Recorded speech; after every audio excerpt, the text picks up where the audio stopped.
We weren't able to get on the YouTube channel, so now we're on, and so we'll start from the beginning. So we're live stream? All right, thank you. My apologies for the delay, and thank you for your patience. Today is Monday, July 25th, 2022.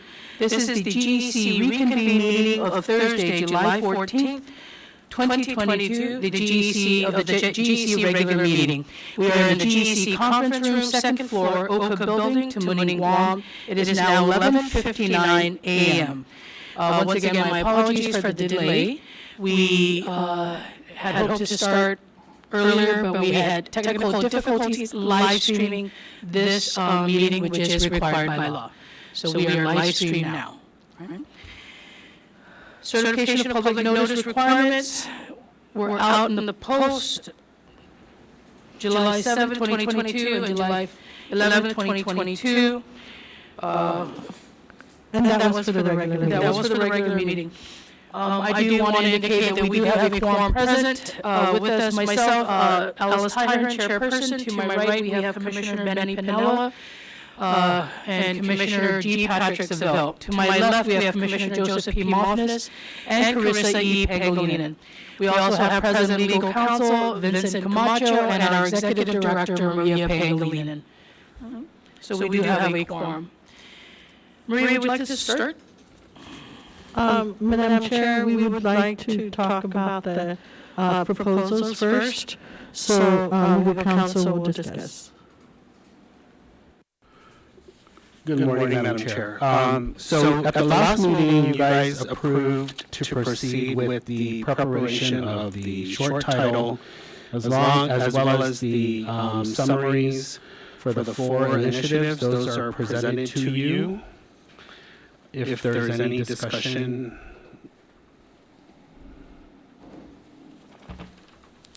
I apologize, Legal. Absent with us today, however excused, is Vice Chairperson Jerry Crisostomo and Commissioner Antonia Gumatata. So in response to the initiatives, so Legal Counsel, you've gone through all of this. I was looking through it. We have GEC comment, and then we have the response. Is the response from GEC, or is the response from the individual initiator taking these and introducing these initiatives? I'm sorry, I'm not sure what document you're looking at. The response?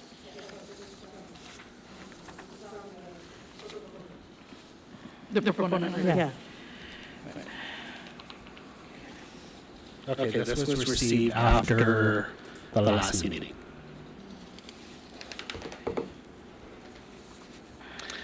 We did take into account some of the summaries. We asked him for additional information. He did provide those, and therefore we were able to proceed with the GEC's duty of providing the short title and the summaries. And those were presented to you in a memo from me dated July 20th.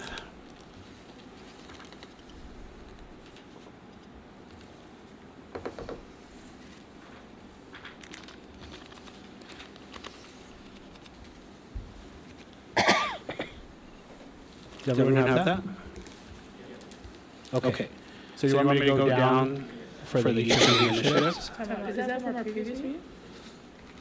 No, that should have been in the packet today.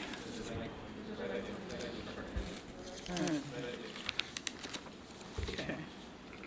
And just for the record, response to 715, this was received when? This was, I believe that was received the 15th.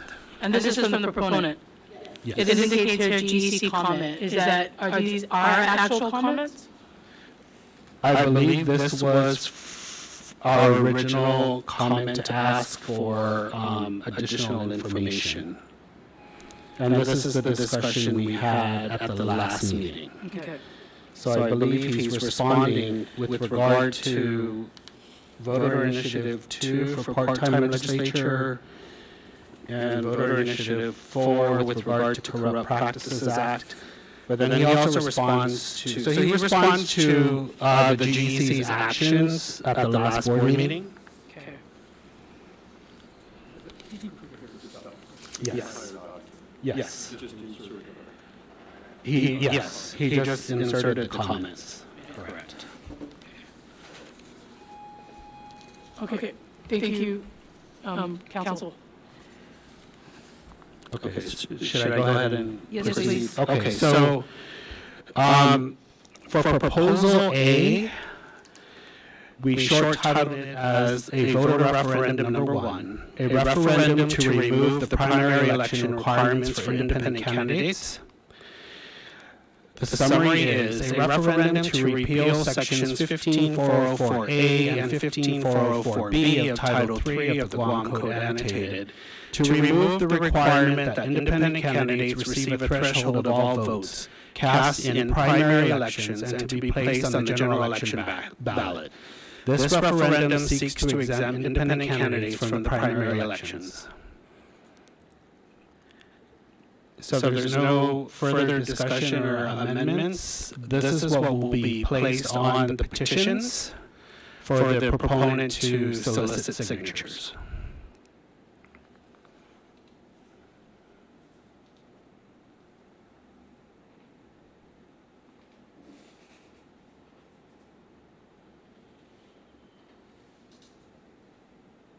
Do you have any discussion or questions from the commissioners? No. Okay. Do legal counsel, do you need us to vote on these? No. Okay. This is just if you want us to change anything prior to releasing the petitions.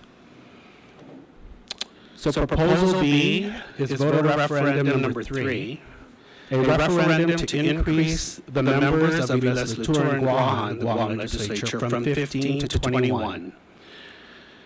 The summary provides a referendum to repeal Section 6101 of Title III of the Guam Code annotated to remove the codified number of 15 members of the legislature in Guam and reenact Public Law 1744, Section 2, which sets the number of the legislature in Guam members to 21.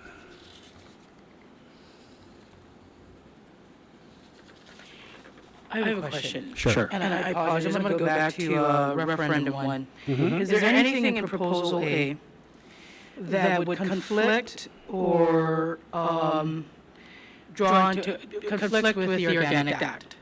No. Okay. Now, as it is, and this is going to be the same for all the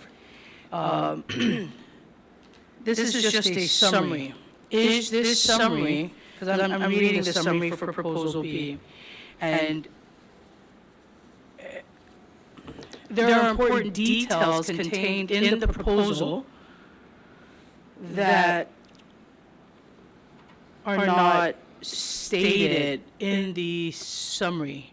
Now, when this goes to, is placed on the ballot and a voter sees this summary, because it doesn't have certain information, it could be misleading. Like, for example, does proposal B, is there anything in proposal B that conflicts with the Organic Act?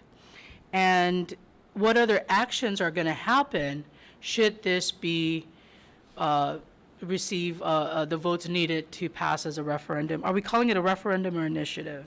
It's a referendum because we're repealing a law that was enacted. Okay. That was in 1996, correct? Yes. This law that, okay.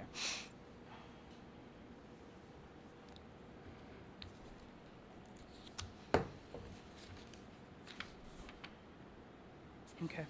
And there isn't anything in here that would violate Organic Act?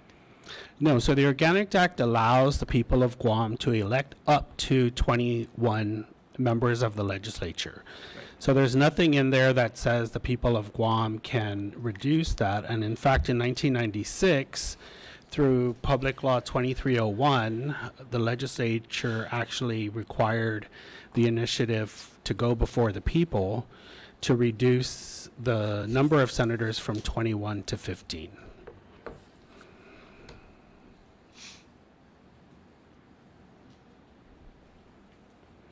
And Madam Chair, if I may, so the law requires us to provide the short title as well as the short summary, less than 100 words, for purposes of preparing the petition.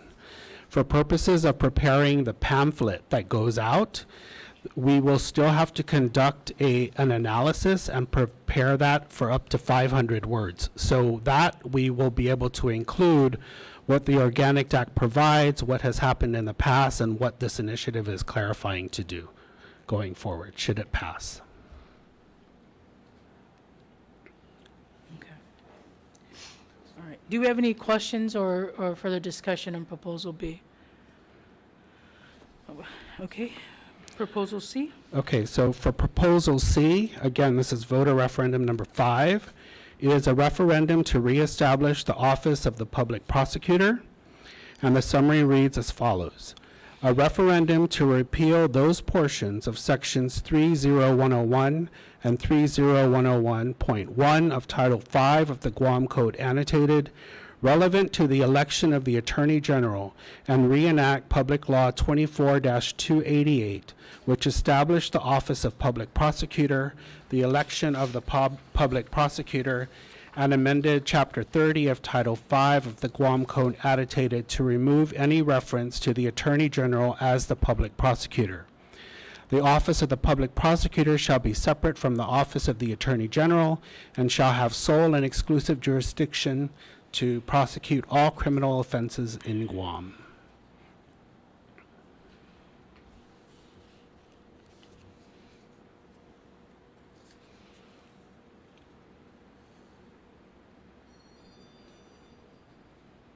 Shouldn't that be all criminal offenses under the laws of Guam? Because they couldn't prosecute federal crimes on Guam. Okay, so local laws.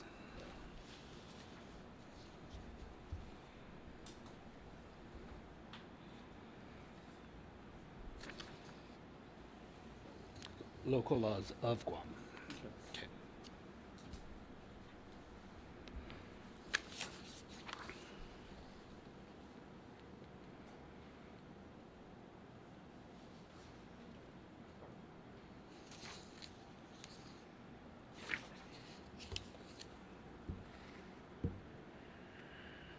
All right. Do you have any discussion? Any questions regarding this summary? And this is the summary that will go on the ballot. It will, well, they'll go on the petitions No, first. the petitions, And rather. if the petitions get certified, then they will go on the ballot. Okay. Correct. Okay. Any discussion? Any further questions? Yeah. All righty. Proposal D? Okay, Proposal D is voter initiative number 6. It is an initiative to fix the budget of the Office of Public Accountability. And the summary reads, an initiative to fix the Office of Public Accountability budget at 0.05% of the overall Government of Guam Executive Branch budget. The budget allocation of the Office of Public Accountability shall be separate from the Government of Guam budget. It shall not be subject to the allotment process or the control of the Bureau of Budget and Management Review. Actually, that should be research. Nor shall Imagahagan Guahan, the governor, impound or transfer funds appropriated to the Office of Public Accountability for any purpose. Legal, I think the Organic Act refers to this as the it's male, right? Magalahi? Yeah, Do so we- that's why currently it's Amagahaga, but that's why we put in parentheses the governor and didn't delineate.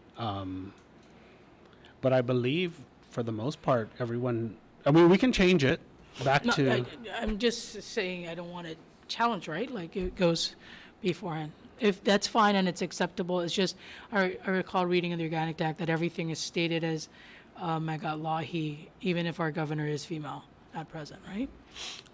So, yeah, I just, yeah, we can put both. Yeah, yeah. just Okay. to be, Okay. so the only change I believe in here is the slash Magahaga slash Megalahi, and then change Bureau of Budget and Management to research instead of review. Yeah.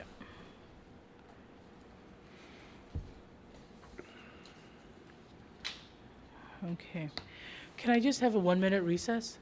Sure. Do-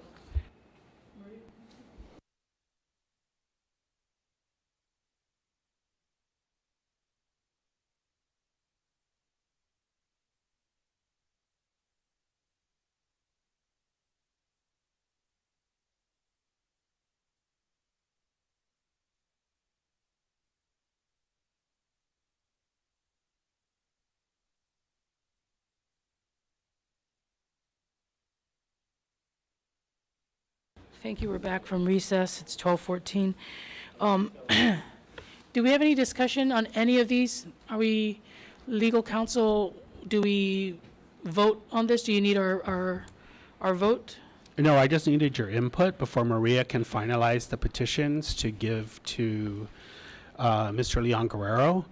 But I think what's more important, now that we've gone through that and the petitions will be prepared and handed over to him today, is the timeline. And that's in your packet, because part of the law requires the GEC to give him a timeline as to when petitions are due. And we struggled through this over the weekend to provide,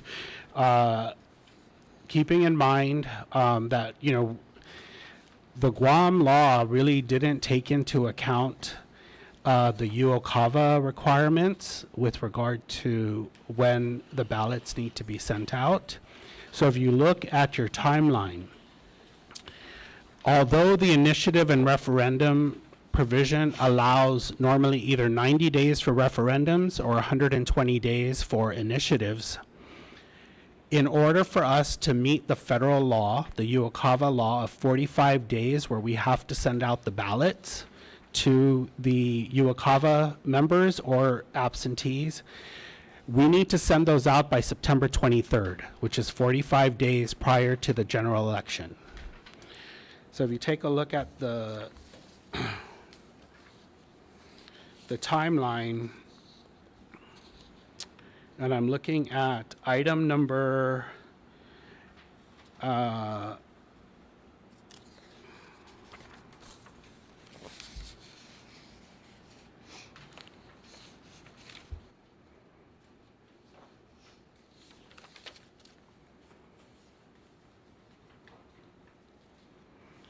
item number 29, which is 29. So 29 is, in order for us to comply with federal law, we need to send out the ballots, and that date is September 23rd. So in order for us to meet that, keep in mind that the petitions need to be vetted before you guys certify whether the petitions get on the ballot or not. Okay. May I let the board know that the past practice is for vetting these signatures is to go through the rosters and compare signatures of the petition to the rosters. So it would take us much longer to vet each petition as compared to voting, vetting petitions for candidates.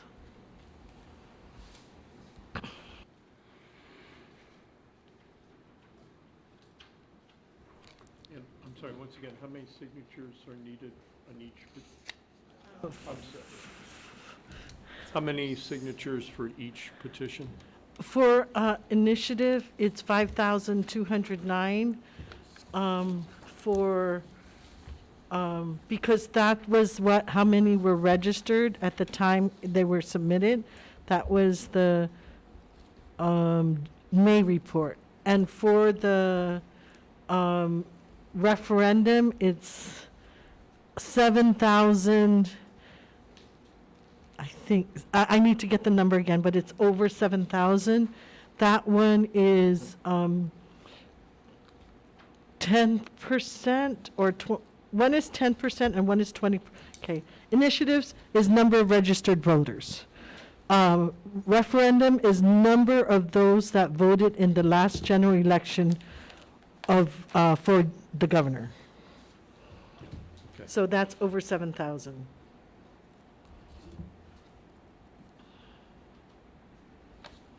Thank you. Thank you.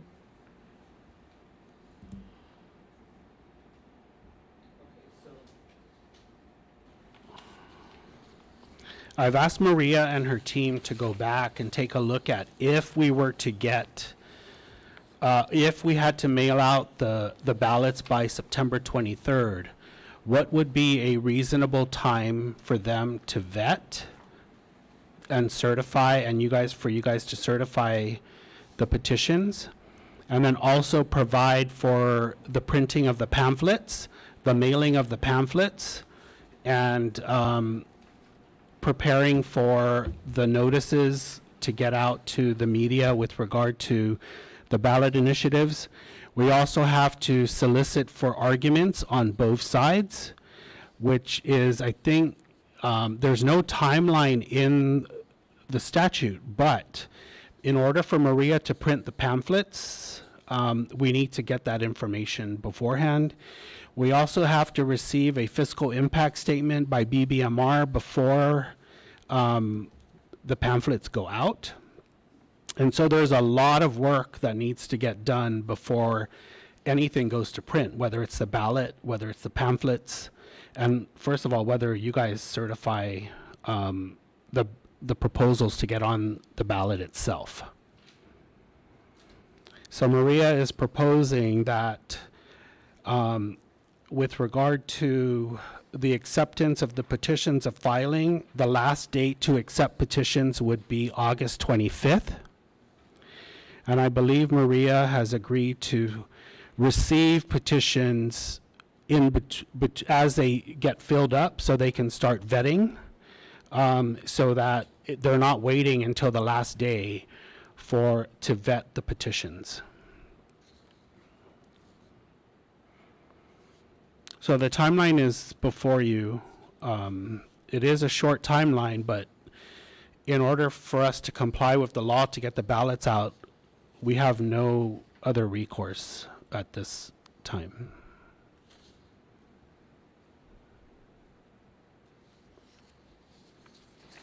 And legal, Maria, you need us to vote on the timeline and accept it? No, the timeline's based on the law. So, I mean, there's really no, it's for your information, because this is information that I believe you guys should all know, because if you guys get asked the questions as to why the period of time was shortened, you know why. And each of the sections of the law are provided in the timeline with regard to when certain deadlines are. And so Maria, was put on, there's two columns of what the law says and what the GEC needs to comply with in order to comply with those sections of the law. And so some of the dates are the same. So like today, for example, would be the 30th day after the initiatives were submitted. And so today is the day that we need to actually get the short titles out and the summaries. And if you guys approve the summaries, then today would be the official summary date, which the proponent can start submitting or soliciting for petitions, signatures.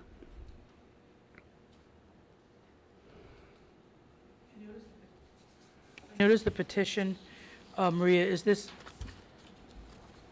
Okay.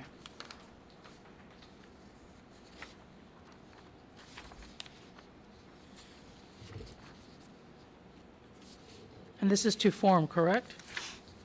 Okay. Yes, with the exception of those minor word changes that you guys asked for today. So submitter on the last page, so each petition is going to have this, the information, the summary, right? And then in the back, you have the circulator and then submitter. So somebody could, a person A could submit this, circulate it, and then person B signs it as the person submitting it? Or this is not the proponent or the, Not necessarily. okay.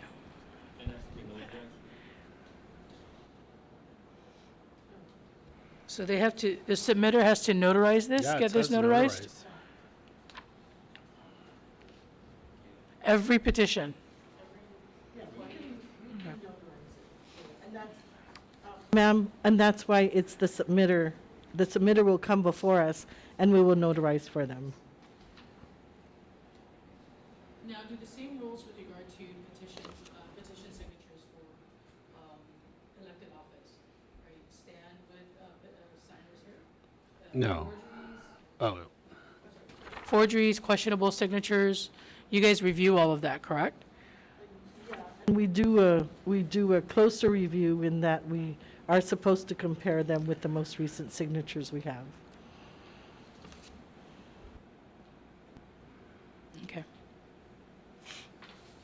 Do we have any questions or discussions regarding the summary, the summaries, the timeline?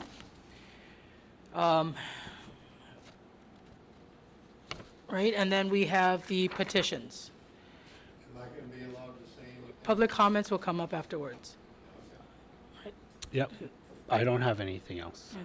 Did you need us to put this in motion? At least for the short title and the summaries, yes, so that Maria can communicate that to the proponent. Short title and summary, Yes. okay? Madam Chair, I'd like to move a motion to accept the the short titles and summary For the referendums. for the referendum, yes. Right. Second. All right, we have a motion on the floor by Commissioner Pinella to accept the summary and the Short titles. short titles for the initiatives and referendums, seconded by Commissioner Mofnis. All those in favor? Aye. Aye. Okay, ayes have it. All those opposed? Okay, passes. We accept the the summary and the summary. Short title, what the difference is. All right. Is there anything else, legal counsel and/or Maria, that we need to discuss with regard to these referendums and initiatives? Nope. Are we good? All right. We do have the person who's introduced this. He has a comment. Is the board amenable to moving to public comments for the moment? Or we can proceed with our discussions on early voting? Madam Chair, I can make a motion to dispense with the agenda and go straight to public comments. Second. All right. We still have to discuss early voting though, okay? Yes. Okay. We're just moving. We're just good, okay. Just Yeah. want to remind everybody. All right, so we have public comment. Please state your name. My name is Joaquin Leon Guerrero, also known as Ken Leon Guerrero. And I have some comments after watching the live stream on the last meeting and reviewing the documentation. First of all, I don't see anywhere in the initiative process or in Guam election laws where the legal counsel decides which initiatives are allowed to go before the public. I don't believe that the legal counsel has that power, or this committee has that power to make that determination as to what the public can submit for approval by voters. I didn't see it anywhere in the initiative or referendum law, so I'm wanting the committee to provide me with the legal justification that says that the legal counsel is the authorized representative to determine what shall be put before the public. Because the whole idea of an initiative is something that comes from the public that goes before the voters. Now, for the legal counsel to make the determination that something is organic or inorganic, I don't think it's his place. His is an opinion.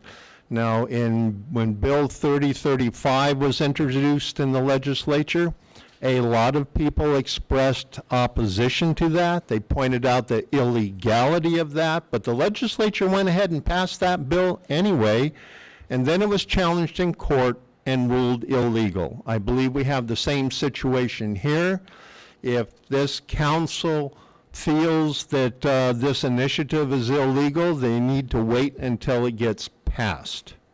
And that's when there is an injury or an issue that needs to be set before the courts. Not before. We're not even before the court. Right now, the legal counsel of this committee has determined of his own volition that the part-time legislature is inorganic. His logic is flawed, so now we have two opinions here. He thinks that The Organic Act takes away the power of the people to determine the length of time that the legislature can meet, but when I read the initiative process is a legislative process. Therefore, if it passes, it has the same force as if it had been done by the senators themselves. His opinion, my opinion. But this is something that needs to go before the courts, if that's the case, if it passes. But right now, we're not there yet.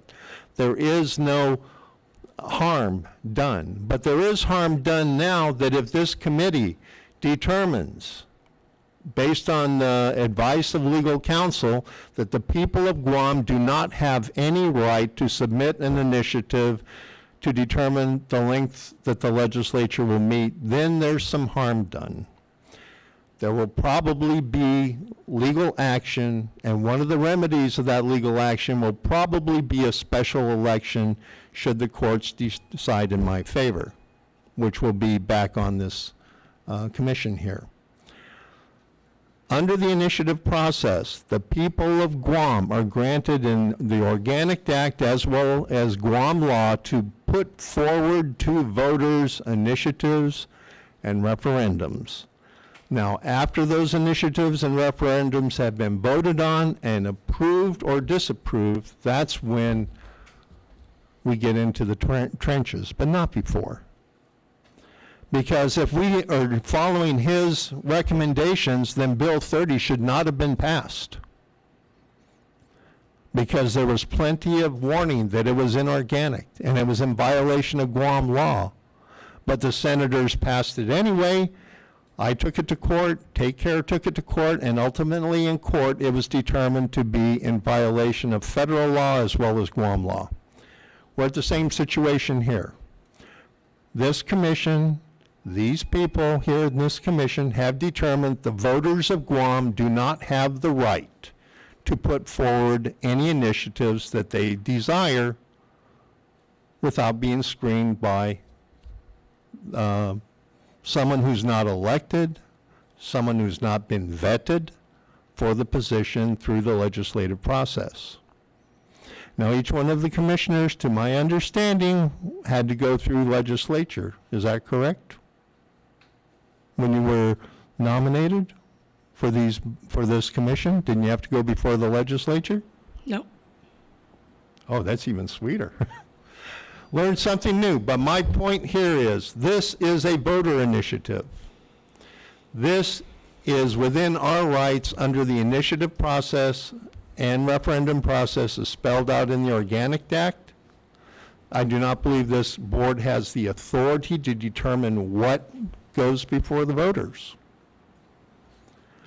So that's why I'm requesting that this board provide the legal justification that says that this commission has the authority and legal responsibility to determine what voters may or may not vote on. And in failure to do that, I believe that the correct thing to do, the proper thing to do, would be to prepare a summary for the part-time legislature and the Corrupt Practices Act, and let the voters make the decision, not the legal counsel for this commission. Now, my second point is time. This is a very time-sensitive process if we're going to get onto this ballot. If we are not able to get it onto this ballot, we still have the deadlines to complete for the next ballot. So we're looking at 2 deadlines here. But our goal here is to be on this first ballot, and in order for us to be on the first ballot, we need to get clear on the part-time legislature and the Corrupt Practices Act. Because if this is going to be an issue for the commission, then maybe we need to look at legal remedies and take that path on those 2 items. That's what I have to say regarding that, because I feel that the people of Guam are being cheated. I really do. Thank you. Do we have any comment from the commissioners? I don't think that legal counsel or this commission is taking the right away. I think we have a responsibility and our due diligence to review items and or discussions and then take it from there. So, legal counsel? Yeah, so in the Guam Election Commission rules and regulation, it does give the executive director through the commission the right to reject any proposals. It's in 2106, sections Could you read that so we can see what the conditions for C, rejection D, are? and E. And it just says that the executive director can refuse to accept a petition for an initiative measure for filing, and that the proponent will have 100 days to cure it. The proponent may also remedy any defects before the expiration of the 120 days. And the proponent has the right to appeal the refusal to the Guam Election Commission. If an appeal proves favorable for the initiative proponent, the date of the certification of the proposed measure shall be the date on which the decision was made by the commission. So the commission does have the right to reject a proposal.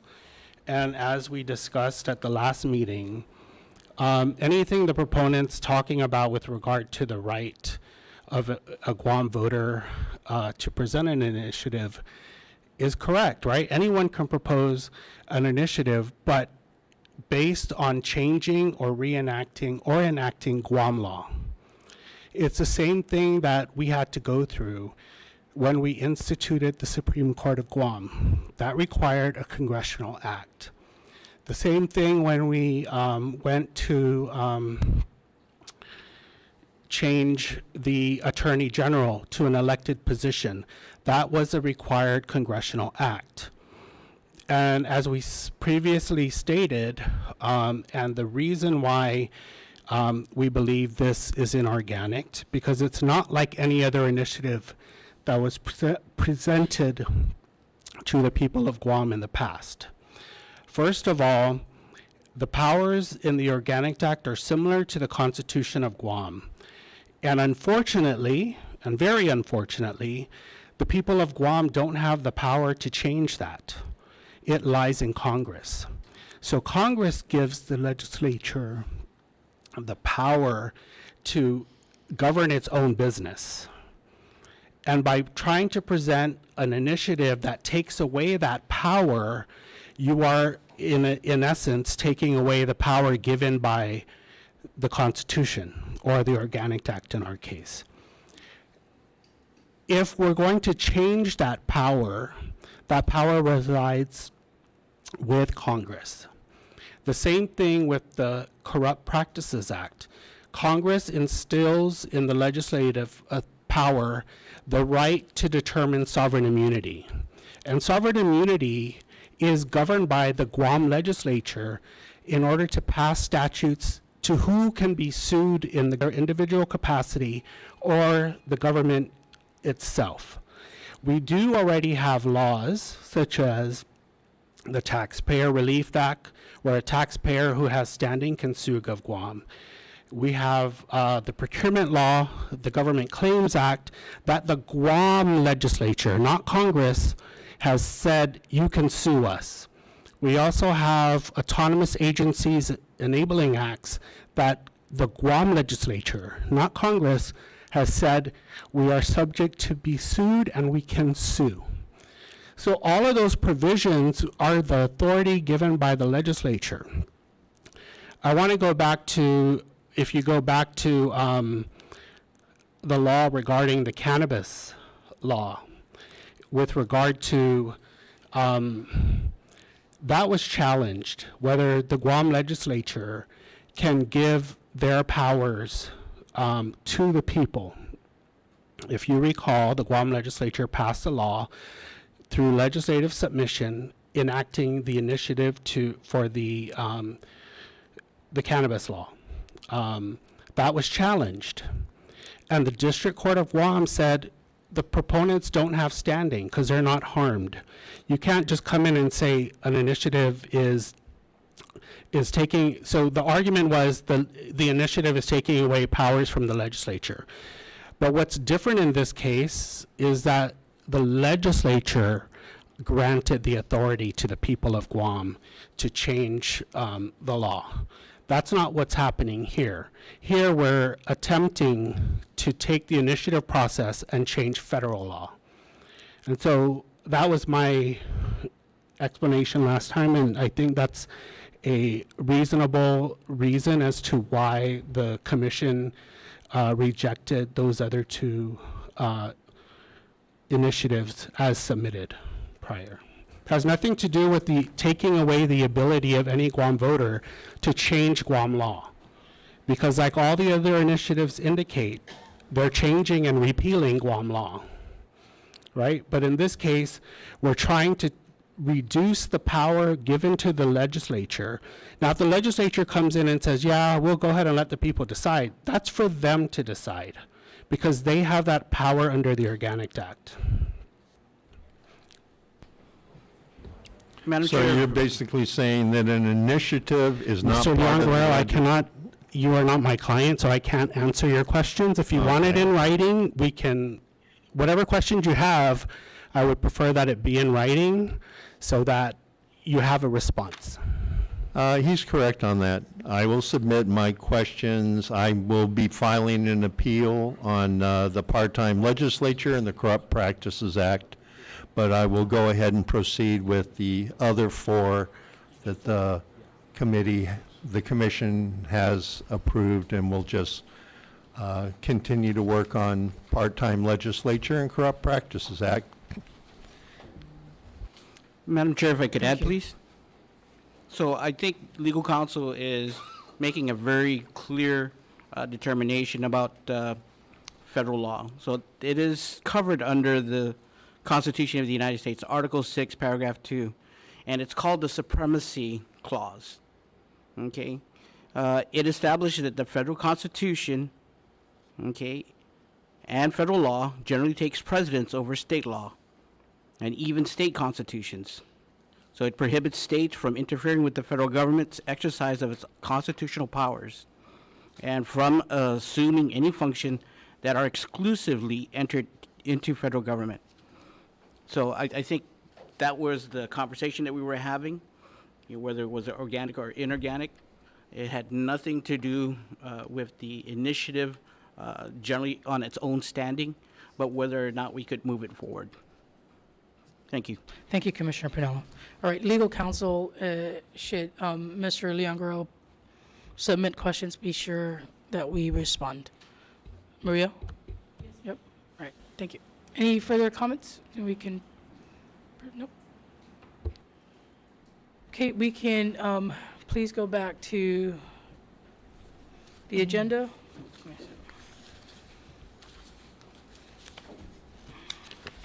We've approved the timelines. We approved the short titles with regard to the referendums and initiatives. Maria, start. This long sheet tells you the updates of the absentee voters that are from off-island and homebound. As of today, we've received 67 homebound requests, 85 for those that are not Uwakava but are off-island, and 32 that are Uwakava. And we've sent out, we've worked on all of them and sent out 84 plus 31 on the second set of boxes. Maria, can I see the packet that's sent out for off-island voters? Sure. All right. Okay, and I can send one out to all of you. I just want to see a hard copy. I don't need. Okay. just-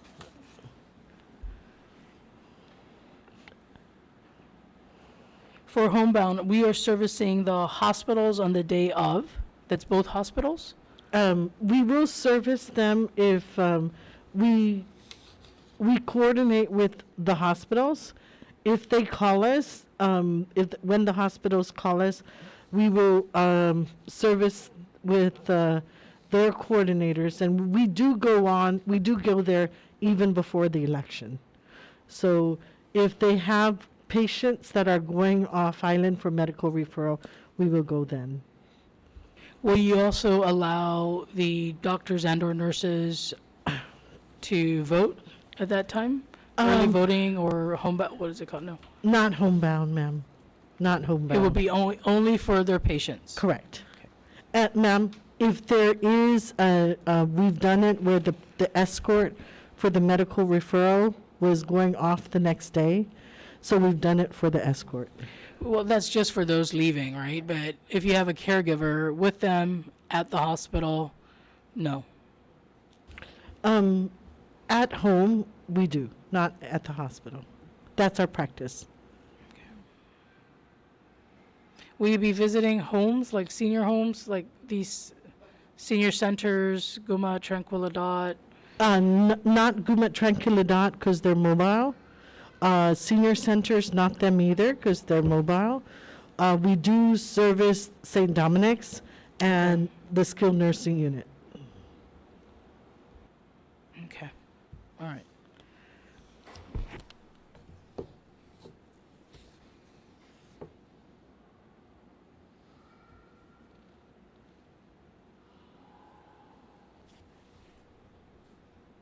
Do you have any questions on the, we've only had one Uwakava? Oh,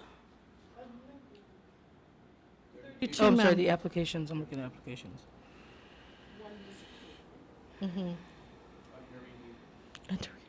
Something missing. Okay. Thank you. That's for just off island? Okay.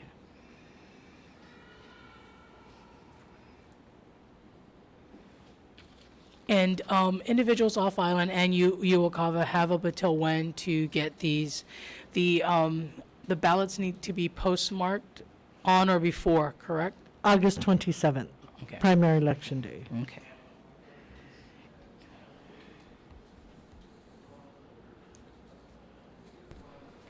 Madam Chair, I have a question for the Executive Director. Yes, Commissioner. Based on your numbers, are we trending above or below? I think below. Oh, we're on track, but Okay. it's low. Okay, just checking, because Yeah. these numbers look good to me, but, I don't. Okay, Yeah, all right, thank you. yeah.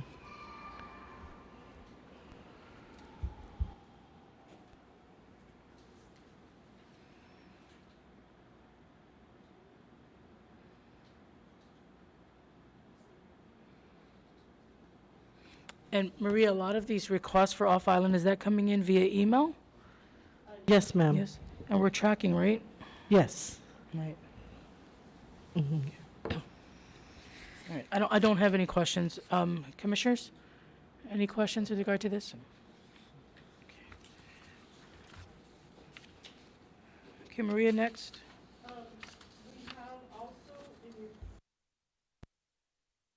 We have also in your packet an updated precinct official list. And we've trained all the way to Mooning. And what we're finding out that the we're in the past, the populated villages, the Jigo, Deredo, and Tamuning, we weren't having problems with, in the past, we've had problems filling them. This election cycle, we don't have problems with them. We've had problems in the south. So we're slowly catching up. As you can tell, we've already trained the south, but we've reverted to asking other people, other walk-ins to come in or reschedule those that didn't come in for the scheduled training.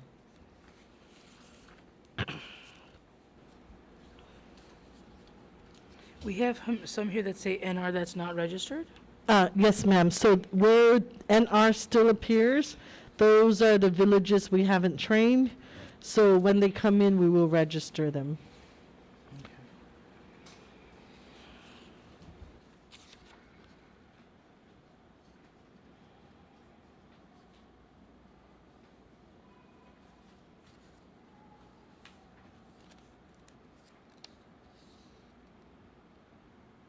Do our alternates get paid, or they just get paid should they come in on the day, when they come in the day of?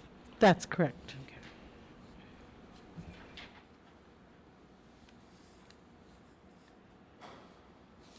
Okay.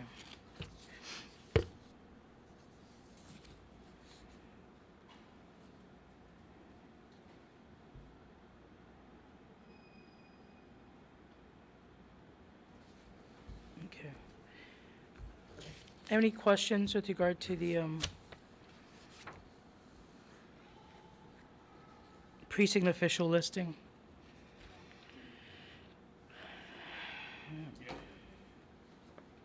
And we definitely need to push getting alternates in, correct, Maria? We have, um, we have,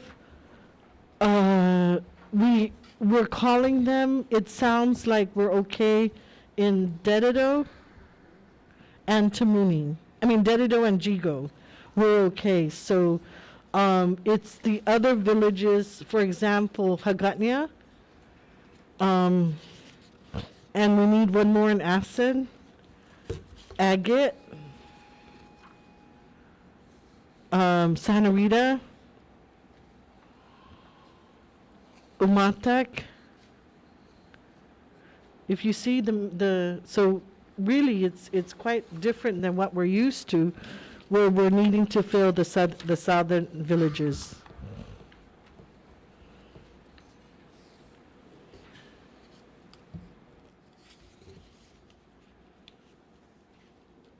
And just so that, the commissioners know, we haven't trained the Dedido and Jigo.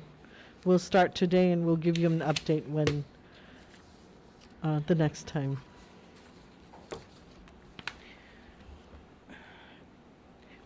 Maria, this is just for public information, because I was asked by an individual, with regard to the use of identification. For the public and your precinct officials, and I hope that you've included this in your training, that when an individual goes to the polls to vote, The IDs? Are we talking yes, about the IDs? what is acceptable? Okay. We don't accept copies. We need the actual ID. The actual ID does not have to be current. So what kind of IDs do we accept?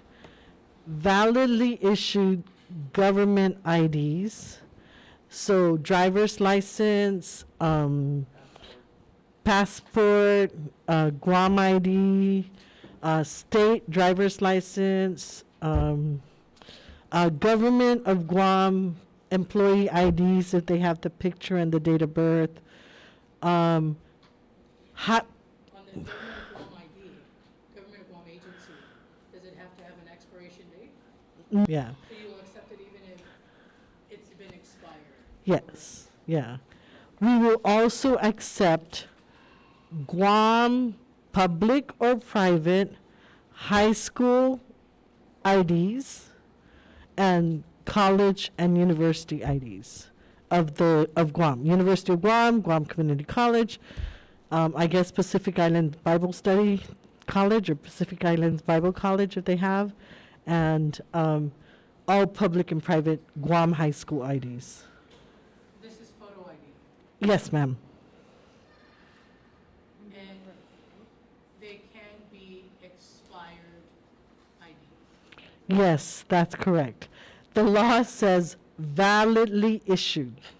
Well, validly issued means that when you apply for it, it's valid, etc.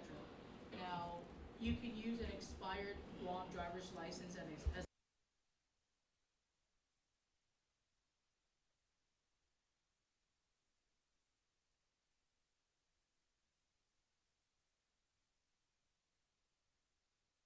Yes, ma'am.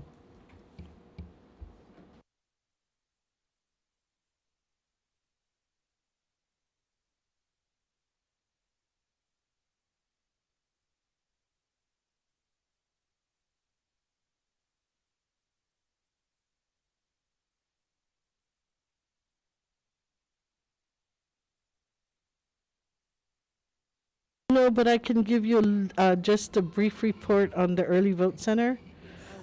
Okay, so we just had a meeting with GVB, and so talking about the security for the or traffic control. We've gotten we're almost there to get permission to use 2 golf carts. So the golf carts will be transporting from the parking structure, the western parking structure, to the mezzanine level. We are finalizing the rental of 2 minivans for transportation from the satellite parking at Loti to the mezzanine level. We are having a one of the final meetings. We've been having meetings with Weston. Our final meeting is, one of our final meetings will be tomorrow. We've gone through with Guam Legal Services, first run to go and make sure that we're in compliance with their requirements. We will do a final inspection with Guam Legal Services tomorrow. Guam Fire will be there for occupancy. We brought our temps down and trained them right at Weston. We will continue to do that today and tomorrow and possibly Wednesday. So if an individual parks downstairs, they want to go up and vote, they would have to take the elevator up, right? Are you guys going to have signage? We'll have signage everywhere. We'll have signage. We'll have adequate signage. We will have signage in the parking structures.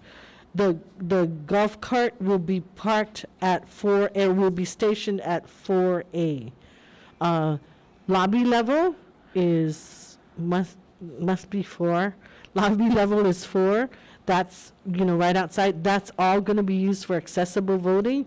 You make the turn, that's 4A.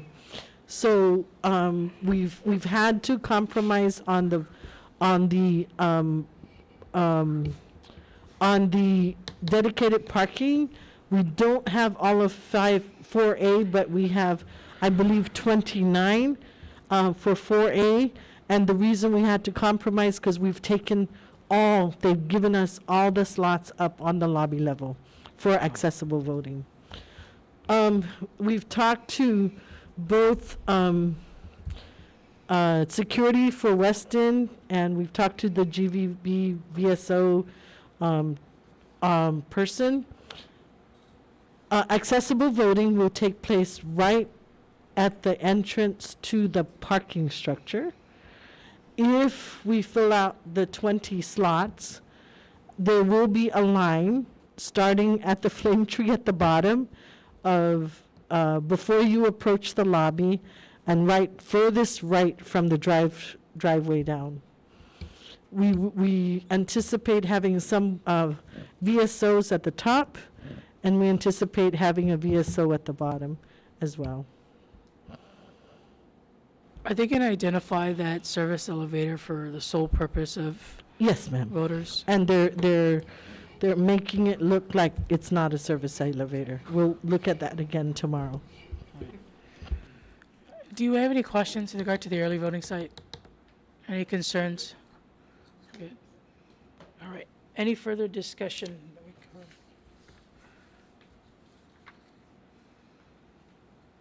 Do the commissioners have, because this is, I think we'll be prepared to adjourn. Do the commissioners have any questions regarding any of these issues? However, early voting site and early voting has to be continuous, right?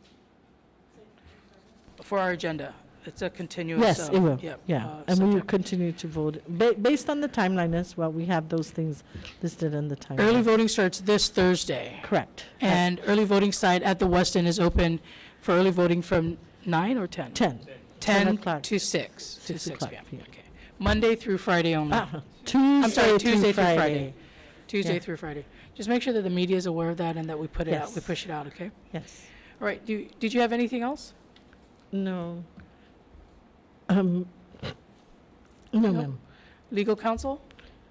All right, Maria, how soon do you need us? Are we prepared for? That's what I wanted to talk with legal counsel. We're thinking August 18th, unless we need something sooner, Matt, sir?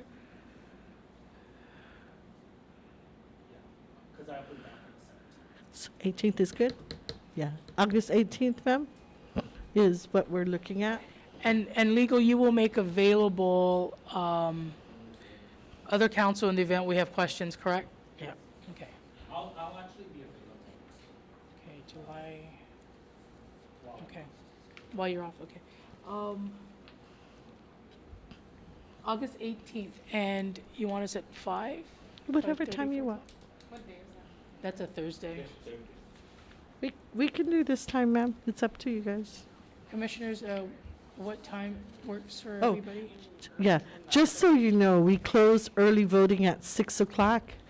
So I transport the ballots, so maybe 5:30 isn't a good time for us.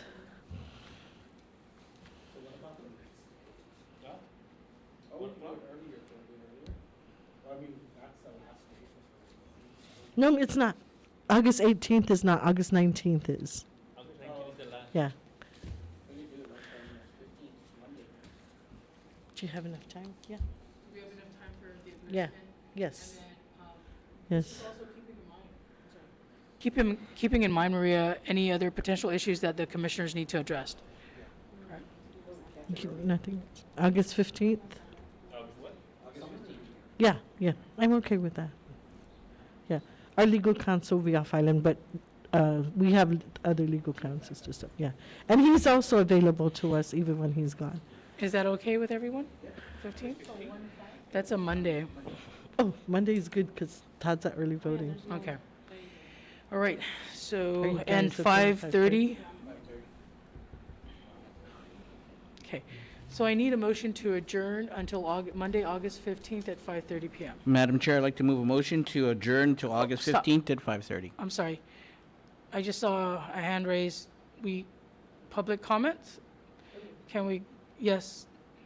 I apologize, Commissioner Pinella. We have public comments, but you can come forth. Was there, Sign in. please state your name. And be sure we get his name, sign in. Yes. I'm so sorry to ask this question again. Is there anything that I need to answer or provide information for regarding being a writing candidate before the primary?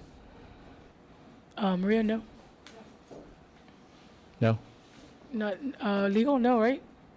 No. Okay. Just You're good to go. regarding the number of names, or that's not an issue. The names that will be recognized. No, so as if I recall, Commissioner Seville had brought that up. Is what happens is with regard to the write-ins, when those ballots come to us to review, we need to ensure that it identifies you. So your name would be Just- Edquilani, correct? Or Don. Don Edquilani, right? So So it could be lowercase, uppercase variations of that, with the middle initial, without the middle initial. Those would all be accepted. yeah, we would make that determination when we review it, as long as it clearly shows your name and we're able to make it. Now, you know, if it was Jack Edquilani and that's a nickname, we wouldn't know that it was Don. Do you see what I'm saying? Yeah, and it could be like DAWN or DON. It doesn't matter. It's just like, No, just initials would not determine that the intent of the voter is voting for Don Edquilani. I mean, the spelling of Don, DAWN or DON. Those will both be accepted, I'm sorry, DON? or DAW. And someone brought that up to me. You know, if they have problems with Don, they're going to really have trouble at Quilani, I think. So you need your supporters to write clearly and to write sufficiently close to your name that we know we can say, oh, they mean Don Ed Quilani. Okay, thank you. Yeah. Yeah. Was that, does that clarify things for you? You're good? I think we'll see, right? Okay. Thank you. All right. Thank you, Mr. Edquilani. All right. Madam Chair, I'd like to move a motion to adjourn until August 15th at 5:30. All right. There's a motion on the floor to adjourn until, okay, seconded by Commissioner Pinella, introduced by Commissioner Mon, seconded by Commissioner Pangilinan. So the Guam Election Commission is adjourned until Monday, August 15th, 5:30 PM, to be held here at the GEC Conference Room, second floor, Oka Building, Tamuning, Guam. Meeting adjourned. It is what time is it? 1:01 PM.